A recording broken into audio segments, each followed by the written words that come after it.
Wir sind hier, wir sind auf der Gamescom. Hinter mir läuft der Guild Wars Trailer, hinter mir befindet sich der gesamte NC-Soft-Stand mit über 40 Stationen, an denen morgen die Öffentlichkeit die Guild Wars 2 Demo zum allerersten Mal live spielen können wird. Wir hatten heute schon die Chance, die Demo anzuspielen, selbst zu spielen. Es wurde uns vorgespielt, wir haben eine Narration, wir haben über 1,5 Stunden Material nur für Guild Wars 2. Deswegen kann ich euch heute noch gar nicht sagen, was ihr eigentlich im Spotlight sehen werdet. Wir haben so viel Material, das wird über die nächsten Tage rausgehauen. Wir freuen uns, hier zu sein. Und der ein oder andere, der wird gestern Abend, als dieses unoffizielle Video über die Webstreams ging, ein flaues Gefühl im Magen gehabt haben, von wegen, das kann doch nicht sein, das ist doch nicht Guild Wars. Doch, und es sieht in Realität viel besser aus, als es gestern der Fall war. Und ich bin ein Stück weit bestärkt zu sagen, manchmal haben die Entwickler recht, wenn sie sagen, wir wollen nicht, dass abgefilmt wird, weil es wurde der Grafik tatsächlich nicht gerecht, was man da gestern gesehen hat. Und was man sehen kann, das zeigen wir euch jetzt.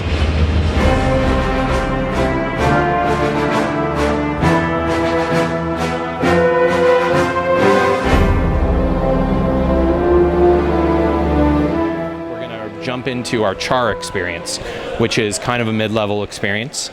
You're going to get to see we don't have a lot of personal story for this because we didn't want to throw people in the middle of a story that you've supposedly been doing for, the last 47 levels.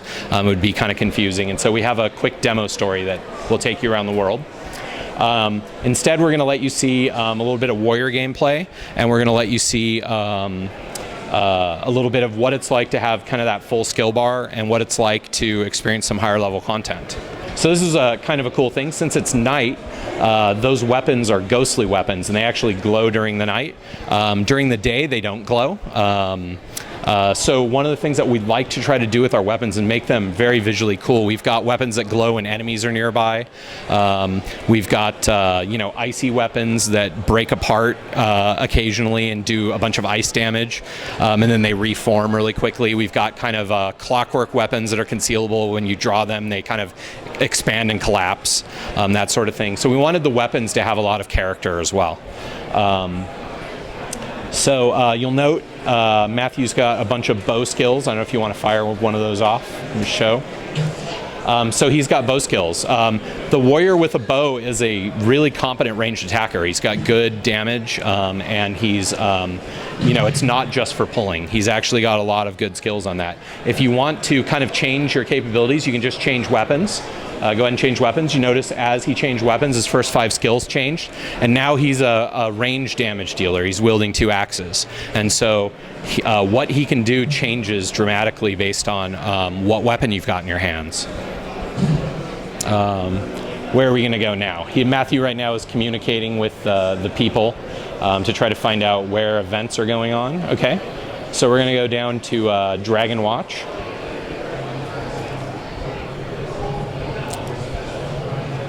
Again, dynamic event system, so we're not quite sure what's going on where.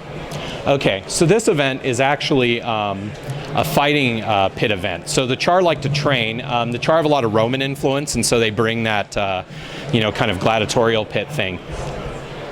This is an example of a player-initiated event. Many events in the world just kind of happen. This one waits for a player to come along and kick it off. So now that Matthew's kicked it off, excuse me, any player who comes along in the world can participate. Right now he's choosing what kind of enemies he wants to fight against. Important to note, you noted the timer going across top. That's actually a voting system. So when we do choice in these, we take into account these are multiplayer events, and so we let players vote on what the next wave is going to be. He chose to fight against other Charr, and he's a lot higher level than them, so he's going to kind of beat up on them a lot. What would you guys like to see? Beast, go branded. Branded? Yeah. Let's see if they got their votes in time. They did. Yeah. So here come some branded creatures.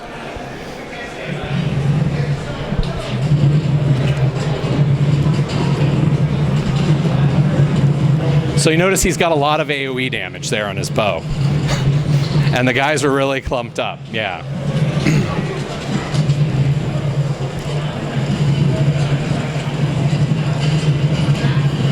That Charr's a little whirlwind of destruction over there. Go ahead and go in the middle of those guys and stomp. It's always a fun skill. So he just sent a bunch of guys flying with the stomp skill.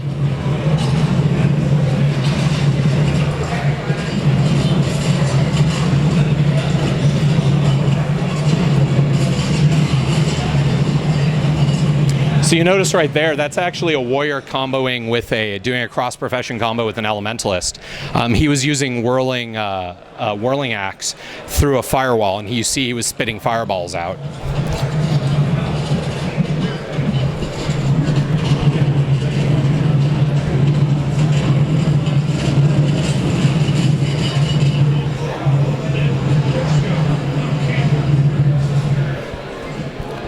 Guys should definitely pick beasts this time. Sure. No, so there are some other players there and some NPCs. It's a mix. So there's a player right there. Anybody who shows up as kind of that light blue color is another player. So there are players voting on things, all of that. So yeah.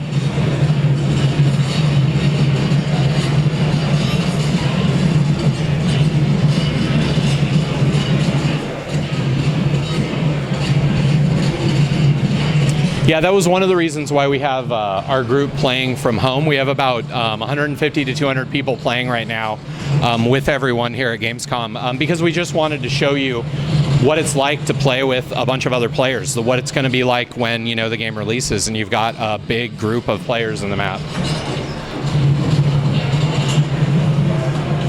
Okay, so you can see they completed that event. Matthew got gold because he was kind of there the whole time and contributed a lot. This is sort of the prettier area. This is the area. You can go to the giant crystal, searing crystal. So we've still got some of those for people who are familiar with Guild Wars 1. This is the area that was the searing area where all of the crystals fell and it was all orange and kind of destroyed. You can see that it's made a comeback, although not entirely. So this is actually that exact map. I don't know if you remember it from Guild Wars 1. There was this map that was kind of a big crater with the giant crystal in the middle, and this is that area of the world. Although I think it looks quite a bit better than it did before. So again, he's run into another event here. There is a Derman Priory, or he's run into another guy who needs his help, and now he's got an event. So so this is the Grawl actually in our game are a returning race, enemy race. They tend to worship natural objects in the world, and they actually are taken to worshiping this thing, but the Derman Priory want to study it, and so they want you to decrease the morale of the Grawl in the area so that you can drive them away.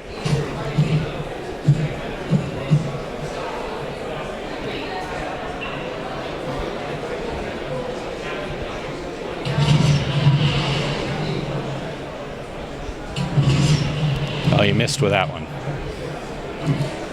So notice dodging out of the way. Looks like there's another warrior around helping him out. Or is that, no, that's a Grawl. Okay. So you might want to change your melee. Try skill 5. That's always good fun. So that's Whirlwind Axe. It's a little different from the way it was in the first game. One of the other things to note with the warrior, that first skill as he's doing it changes. So he's driven away the Grawl.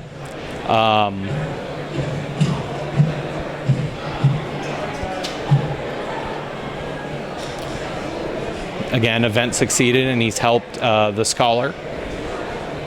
This is a Derman Priory encampment that's studying the brand, and in particular is studying the area around what used to be Serenity Temple in Guild Wars 1, which is now in the middle of the brand. So not only did it get branded and kind of destroyed, but it's also inhabited by Ascalonian ghosts. And so we can see some of our first glimpse at the ghosts of Ascalon, which is also the title of our book.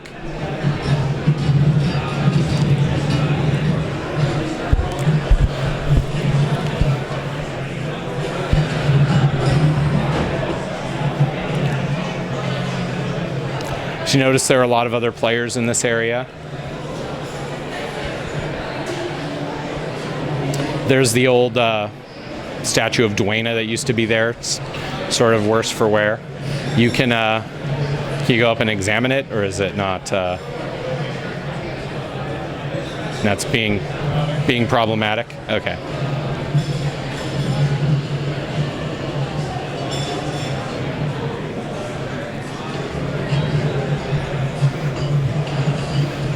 So this is actually, he's in an area, so we have our trait system, and he's in an area where actually a necromancer, if you're a necromancer character, you could earn one of your traits. So traits are earned through what we call profession challenges. Profession challenges are activities that you can do that are geared toward kind of reinforcing the themes around your profession. So in this case, a necromancer could come here and talk to some of the Ascalonian ghosts and learn a few things about becoming a better necromancer. So these are your traits. So what you do is you have a certain number of categories of traits. As you learn them, you can slot them to make your character better. They basically do passive things, but they tend to be often very significant things that change up the way your character plays. So traits is another form of way to customize your character. Das waren die ersten Einblicke in die Guild Wars 2 Demo und hinter mir erstreckt sich ein Teil des NC-Soft-Stands. Das hier sind allerdings nur ein paar der insgesamt 40 Demostationen, die hier aufgebaut wurden. Und glaubt mir, die werden morgen belagert sein von einer Hundertschaft. Ja, wenn es euch gefallen hat, was ihr heute zu Guild Wars 2 erfahren habt, dann besucht uns auf wartower.de, der größten deutschen Guild Wars Community. Wir freuen uns, gemeinsam auf euch und mit euch Guild Wars 2 kennen und erleben zu lernen. Wir sehen uns dann hoffentlich morgen wieder zur nächsten Ausgabe des Wartower Spotlights, nochmal zum Thema Guild Wars 2. Bis dahin.